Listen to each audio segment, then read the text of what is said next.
ప్రతిరోజు దేవుని సన్నిధిలో సమయము గడిపే అలవాటు ఉన్నప్పుడు నువ్వు చెప్పగలిగే మాట ఏంటంటే, నేను దేనికి భయపడను, యెహోవాయే నా కాపరి. దేవునితో ఒక మంచి సంబంధం నీకు ఉండాలి.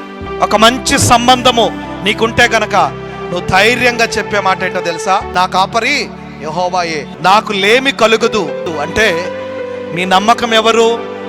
దేవుడే. నీ ఆశ్రయం ఎవరు? దేవుడే. నీ ఆధారం ఎవరు? దేవుడే. దేవుడిని ఆశ్రయముగా కలిగి ఉన్నావనుకో, దేవుణ్ణి ఆధారము చేసుకున్నావనుకో, ఇక నీ ఇంటిలో నీ వంటిలో లేమి ప్రవేశిస్తుందా? రాదు.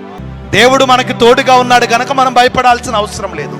దేవుడు మనకి తోడుగా ఉన్నాడు గనక మనం దిగులు పడాల్సిన అవసరం లేదు. దేవుడు మనకి తోడుగా ఉన్నాడు గనక ఏ విషయంలోనూ భయాక్రాంతులు అవ్వాల్సిన అవసరం లేదు. నీవు బ్రతుకు దినములన్నట కృపాక్షేమములే నీ వెంట వచ్చును.